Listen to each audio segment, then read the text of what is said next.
성경 본문입니다. 예레미야서 14장 13절로 22절입니다. 13절 말씀. 이에 내가 말하되 슬프도소이다 주 여호와여 보시옵소서. 선지자들이 그들에게 이르기를 너희가 칼을 보지 아니하겠고 기근은 너희에게 이르지 아니할 것이라. 내가 이곳에서 너희에게 확실한 평강을 주리라 하나이다. 여호와께서 내게 이르시되 선지자들이 내 이름으로 거짓 예언을 하도다. 나는 그들을 보내지 아니하였고 그들에게 명령하거나 이르지 아니하였거늘 그들이 거짓 계시와 점술과 헛된 것과 자기 마음의 거짓으로 너희에게 예언하는도다. 그러므로 내가 보내지 아니하였어도 내 이름으로 예언하여 이르기를 칼과 기근이 이 땅에 이르지 아니하리라 하는 선지자들에 대하여 여호와께서 이와 같이 말씀하셨노라. 그 선지자들은 칼과 기근에 멸망할 것이요 그들의 예언을 받은 백성은 기근과 칼로 말미암아 예루살렘 거리에 던짐을 당할 것인즉 그들을 장사할 자가 없을 것이요 그들의 아내와 아들과 딸이 그렇게 되리니 이는 내가 그들의 악을 그 위에 부음이니라. 너는 이 말로 그들에게 이르라. 내 눈이 밤낮으로 그치지 아니하고 눈물을 흘리리니 이는 처녀딸 내 백성이 큰 파멸 중한 상처로 말미암아 망함이라. 내가 들에 나간즉 칼에 죽은 자요 내가 성읍에 들어간즉 기근에 병든 자며 선지자나 제사장이나 알지 못하는 땅으로 두루 다니도다. 주께서 유다를 온전히 버리시나이까 주의 심령이 시온을 싫어하시나이까. 어찌하여 우리를 치시고 치료하지 아니하시나이까. 우리가 평강을 바라도 좋은 것이 없고 치료받기를 기다리나 두려움만 보나이다. 여호와여 우리의 악과 우리의 조상의 죄악을 인정하나이다. 우리가 주께 범죄하였나이다. 주의 이름을 위하여 우리를 미워하지 마옵소서. 주의 영광이 보좌를 욕되게 마옵소서. 주께서 우리와 세우신 언약을 기억하시고 패하지 마옵소서. 이방인의 우상 가운데 능히 비를 내리게 할 자가 있나이까. 하늘이 능히 소나기를 내릴 수 있으리까. 우리 하나님 여호와여 그리하는 자는 주가 아니시나이까. 그러므로 우리가 주를 앙망하옵는 것은 주께서 이 모든 것을 만드셨음이니이다 하니라. 아멘. 할렐루야. 네, 오늘도 이 예레미야서를 통해서 우리에게 주시는 하나님의 메시지를 듣기를 기대합니다. 우리가 성경 본문을 특히 묵상할 때 큐티를 읽을 때 우리가 본문을 한 번 읽고 두 번 읽고 세 번 읽어도 잘 이해되지 않는 본문이 있습니다. 그때는 하나님께서 이 말씀을 왜 하셨을까? 예레미야 선지자를 통해서 무엇을 들으라고 우리에게 이 말씀을 하셨을까를 한번 생각해 보면 관점이 내가 아니라 하나님의 관점에서 이 본문을 보면 조금 더 이해가 될 거라고 생각합니다. 오늘 여기에서 저는 칼과 기근이라는 단어 그리고 평강이라는 단어에 눈이 들어왔습니다. 칼과 기근, 평강은 사실 좀 맞지 않는 서로에게 좀 반대 개념에 있는 그런 단어이죠. 그러니까 칼과 기근은 심판할 때 쓰이는 도구이고요. 평강은 하나님께서 심판이 아니라 은혜로 주실 때 우리에게 임하는 것이 평강이지 않습니까? 그러니까 다른 표현으로 한번 제가 생각해 봤어요. 막으시고 여시는 분은 하나님이시다. 축복의 통로를 막으시기도 하고 또 우리에게 축복의 통로로 열어주시는 분도 하나님이시다. 축복을 주시는 분도 하나님이시고 징계를 내리시는 분도 하나님이시다. 그래서 칼과 기근의 도구는 우리가 하나님 앞에 죄를 지었을 때 그렇게 하나님께서 우리에게 징계하실 때 사용하는 도구들이죠. 근데 여기에 보니까 거짓 선지자가 나옵니다. 거짓 선지자가 나와서 칼과 기근이 너에게 임하지 않을 것이다 이렇게 표현한대요. 자, 13절 말씀으로 이 배경을 가지고 보겠습니다. 이에 내가 말하되 슬프도소이다 주 여호와여 보시옵소서. 선지자들이 그들에게 이르기를 너희가 칼을 보지 아니하겠고 기근은 너희에게 이르지 아니할 것이라. 내가 이곳에서 너희에게 확실한 평강을 주리라 하나이다. 칼과 기근은 너희에게 임하지 않을 것이고 오히려 확실한 평강을 줄 것이다. 지금 어떤 상황입니까? 지금의 이 상황은 우상 숭배에 빠진 이스라엘이 영적 간음에 빠져서 하나님이 기뻐하지 않은 일을 골라 하고 있을 때이죠. 그래서 하나님께서 진노를 이 땅에 쏟아내실 때인데 거짓 선지자가 그들의 회개할 타이밍, 회개할 때를 지금 빼앗아 가는 거죠. 지금이 어떤 때라는 때에 대한 분별을 오히려 거짓 선지자가 그것을 흐리게 만드는 거예요. 지금이 어떤 때입니까? 회개할 때입니다. 하나님 앞에 엎드릴 때입니다. 죄를 자백하고 고백하여 하나님의 은혜와 자비를 구할 때입니다. 그 때를 오히려 평강하다라고 말하는 거예요. 지금 이런 거죠. 전쟁이 일어나기 직전인데 아무 일 없습니다. 평화입니다. 그러면 방비가 안 돼 있잖아요. 준비가 안 돼 있어서 전쟁에서 승리할 수가 없는 것이죠. 같은 이치입니다. 우리가 하나님 앞에서 지금 무슨 때인가, 때에 대한 분별을 선지자가 지금 뭐 할 때야? 자, 우리가 지금 기도할 때다. 지금 우리가 회개할 때다. 하나님 앞에 무릎 꿇을 때다. 하나님 앞에 싹싹 빌을 때다. 쉽게 표현하자면 그런 겁니다. 지금 아버지가 회초리를 들고 있는데 아버지가 지금 웃고 있는 것으로 착각하게 만드는 거예요. 평강의 때라고 착각하게 만들어서 하나님과 쌓아놓은 이 담을 헐어버릴 수가 없는 것이죠. 그리고 하나님 앞에 지금 싹싹 빌어도 될까 말까 하는데 그곳에 나가서 하나님께 복을 구하고 평강하다 평강하다 하면서 들로 산으로 여행을 다니고 놀러 다닌다면 지금이 그때가 아니라는 겁니다. 여러분, 때에 대한 분별이 칼과 기근의 때냐 평강의 때냐, 이 때를 제가 아까 뭐라고 했습니까? 막으시는 분이 누구이신가, 여시는 분이 누구이신가. 칼과 기근은 분명 막으는 것을 의미하죠. 왜 제가 이 본문을 묵상 그렇게 하게 되냐면 어제 본문에 보면 비를 내리시는 하나님에 대해서 말씀하세요. 세우시는 하나님에 대해서 말씀하세요. 던져버리는 하나님, 세우시는 하나님, 비를 막으시는 하나님, 비를 여시는 하나님, 비를 내리시는 하나님. 비를 내리기 위해서 구름을 일으켜서 이 땅에, 기근이 있는 땅에 비를 내릴 수 있는 분이 전능하신 하나님이라고 이 예레미야는 소개하고 있잖아요. 그런 면에서 볼 때 칼과 기근은 이 땅에 목마름, 물이 없음, 이른 비와 늦은 비가 내리지 않고 초목이 풀이 없어진 상태, 시냇가에 물가에 물이 없는 상태, 이것이 지금 이스라엘 백성들의 영적 상태를 의미하는 것 아니겠습니까? 그런 의미에서 보자면 칼과 기근은 그들 가운데 지금 하나님의 심판의 때를 의미하는 것이죠.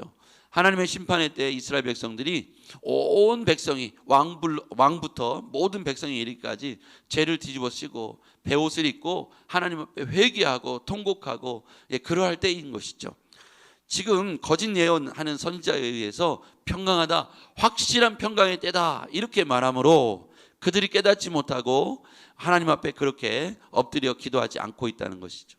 그래서 우리는 하나님 앞에서 이것을 잘 깨닫기를 주의 이름으로 부탁드립니다. 지금 여러분의 때가, 우리 교회가 또 우리 사랑하는 성도들의 지금 삶의 때가 어떠한 때인지를 기억하기를 바랍니다. 지금 우리가 무엇을 해야 될 때인지를 분별하기를 바랍니다. 하나님 말씀하지 않는데 하나님 말씀한 것처럼 하나님의 음성으로 이렇게 예언하고 있다는 거죠. 15절 시작. 그러므로 내가 보내지 아니하였어도 내 이름으로 예언하여 이르기를 칼과 기근이 이 땅에 이르지 아니하리라 하는 선지자들에 대하여 여호와께서 이와 같이 말씀하셨노라. 그 선지자들은 칼과 기근에 멸망할 것이요. 예레미야서 14장 15절의 말씀을 통해서 우리에게 던지는 메시지는 이 땅의 거짓 예언자들을 조심하라는 거예요. 하나님의 때를 가리우고 있고 하나님의 말씀하심을 듣지 못하게 하는 것을 조심하라고 말씀하고 있습니다. 지금 하나님의 사인은 뭡니까? 칼과 기근이라면 엎드려 기도할 때라는 것이죠. 그래서 지금 우리가 시대를 분별하여 우리가 하나님 앞에 더욱 안 된다, 어렵다, 영적 암흑기다, 교회가 많이 이렇게 힘들어졌다, 만나는 사람들마다 코로나 이후를 그렇게 평가합니다. 코로나 전에 비해서 교회들이 영적으로 많이 이렇게 모여 기도하는 것이나 이런 것들을 중단하게 되고 하나님 앞에 엎드리는 것을 중단하고 있다, 이런 말, 그리고 예배 자리로 돌아오지 않는 사람들이 아직도 많이 있다, 이런 말을 많이 하게 되는 것 같아요. 자, 지금 우리가 영적으로 이게 뭔가 이렇게 모래와 그리고 하나님 앞에서 깨어 있는 사람들과 하나님 앞에서 잠들어 있는 사람들이 뭔가 이렇게 구별되어지는 것처럼 이 영적 이렇게 어려운 때에 우리가 현재 신앙생활을 하고 있습니다.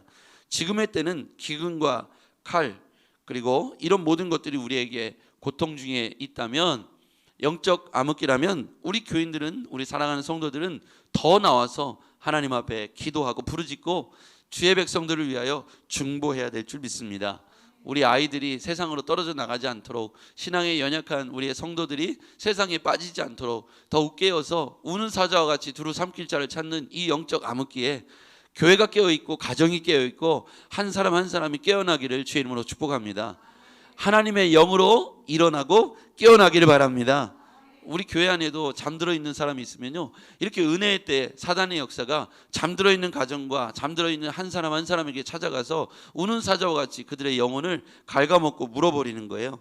그래서 우리가 영적 전쟁을 선포하고 지금 기도할 때 항상 우리는 더욱 깨어서 우리 성도들 가운데 혹시라도 누가 뒤로 처지고 있지는 않는가 돌아보고 위하여 기도해주고 그들의 손을 잡고 이 기도의 자리로 함께 나오면, 참 희한한 것은 힘들고 어려워도 끌려서 나와서 이 자리에 있으면 그의 영혼이 살아나는 거예요. 그런 걸 우리가 경험하죠. 오늘 교회 나오기 정말 싫었는데 억지로 나왔어. 근데 나와보니까 나오기를 정말 잘한 것 같아. 왜 그렇습니까? 우린 영적 존재이기 때문에 그래요. 하나님의 은혜의 말씀을 들으면 우리 영적 존재들이 깨어나는 거예요. 하나님의 은혜의 단비를 경험하게 되는 거예요. 그래서 힘들고 어려워도 억지로라도 손에 붙들려서 이 자리에 나올 수 있는 게 은혜인 줄 믿습니다. 그래서 우리가 분명히 얘기해야 돼요. 야, 나 졸면 나를 깨워줘야 돼. 나 졸면 나를 깨워줘야 돼. 이렇게 말하는 거예요. 나 졸면 나를 좀 깨워주세요. 그래야 내가 깹니다. 나는 깨고 싶은데 눈이 안 떠지는 거고요. 내가 기도하고 싶은데 기도가 안 나오는 거예요. 너무 힘들고 어려우면 주여도 안 나오잖아요. 그럴 때 누군가 나와서 같이 주여 합시다, 같이 주여 해봐 하면서 그 입에 같이 우리가 크게 부르짖고 하면 그 마치 막혀있던 숨통이 트이는 것처럼 영적 호흡이 열리게 되는 것이죠. 그렇게 되면 하나님과 우리 사이에 막혀있는 그 서먹함이 뻥 뚫리게 되고 하나님과 다시 친밀한 교제가 시작되는 줄 믿습니다. 우리가 어떤 이유로 인해서, 칼과 기근으로 인해서 우리가 하나님 앞에 섭섭하다고 생각하고 하나님의 곁을 떠나서 기도나 찬양과 예배자의 자리에서 멀어진 사람들이 있어요. 코로나 때 그럴 수도 있고 어떤 개인적인 일들로 그럴 수 있습니다. 그때 누군가가 그에게 찾아가서 그 영적인 문제를 가지고 하나님 앞에 함께 영적 호흡을 한번 터주는 기도의, 찬양의, 또 예배의 자리에 함께 앉으면요, 하나님께서 주시는 은혜로 말미암아 영적 호흡이 열려지게 되고 다시 하나님과 일천이 되는 그런 은혜를 경험하게 될 것입니다. 자, 그 다음에요, 예레미야가 하나님 하는 기도의 내용이 납니다. 19절 이하로 볼게요. 19절 이하. 주께서 유다를 온전히 버리시나이까? 주의 심령이 시온을 싫어하시나이까? 어찌하여 우리를 치시고 치료하지 아니하시나이까? 우리가 평강을 바라도 좋은 것이 없고 치료받기를 기다리나 두려움만 보나이다. 그 다음에 20절 같이요, 시작. 여호와여, 우리의 악과 우리의 조상의 죄악을 인정하나이다. 자, 첫 번째 기도의 내용은 뭐냐면 죄를 인정하는 거예요.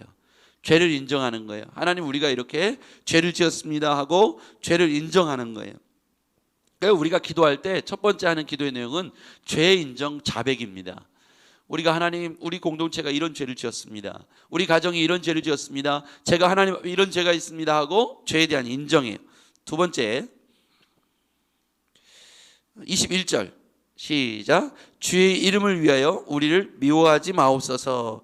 주의 영광의 보좌를 욕되게 마옵소서. 주께서 우리와 세우신 언약을 기억하시고 패하지 마옵소서. 이것은 하나님의 속성을 이용한 기도입니다. 하나님은 어떤 분이신가? 하나님은 절대로 우리를 미워하지 않는 거예요. 왜요? 하나님 자신의 이름이 있기 때문에.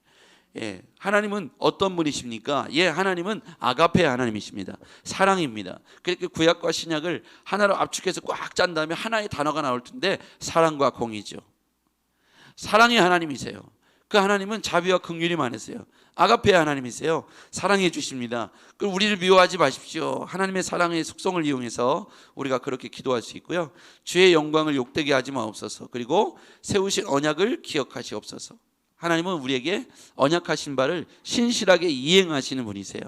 그래서 이 기도를 할 때 하나님 내게 주셨던 어렸을 때 비전과 꿈을 저는 기억합니다. 하나님, 저에게 주셨던 그 비전을 이루어 주시옵소서. 하나님, 저에게 주셨던 하나님의 환상을 이루어 주시옵소서. 우리는 그 비전 잡고 다시 기도해야 합니다. 세우신 언약을 기억하시고 패하지 마옵소서. 22절에 우리에게 또 뭐라고 말씀하시냐면, 이방인의 우상 가운데 능히 비를 내리게 할 자가 있나이까? 하늘이 능히 소나기를 내릴 수 있습니까? 우리 하나님 여호와여, 그리하신 자는 주가 아니시나이까? 비를 누가 내릴 수 있습니까? 우상이요? 아니 못합니다. 하늘이요? 아니 못합니다. 비를 내릴 수 있는 분은 주님 여호와 하나님 자신 아니십니까? 저에게 이 가뭄의 때에, 이 기근의 때에, 심판주로보다 기근의 때에 저에게 비를 내려 주십시오. 은혜의 단비를 내려 주십시오 하면서 하나님 앞에 기도하고 있습니다. 언약하신 말을 신실하게 이행해 주십시오. 능히 비를 내릴 수 있는 분은 전능하신 하나님밖에 없습니다. 그분이 이 모든 것을 창조하신 당신 주 여호와이십니다. 저에게 은혜의 단비를 내리워 주십시오. 오늘 우리의 기도가 이러한 기도가 되었으면 좋겠습니다. 오늘 하루 살아가면서 우리 가운데 비를 내릴 수 있는 여호와를 기대하십시오. 언약하신 바를 이루어 달라고 어린 날 제가 기도했던 하나님 그 비전과 환상을 이루어 주시옵소서. 그리고 우리에 있는 공동체의 죄, 내 죄, 개인의 죄, 가정의 죄를 놓고 하나님 앞에 죄 인정과 회개를 통하여 주의 은혜를 구합시다. 우리 함께 이 시간 여러분 함께 기도하기 원합니다.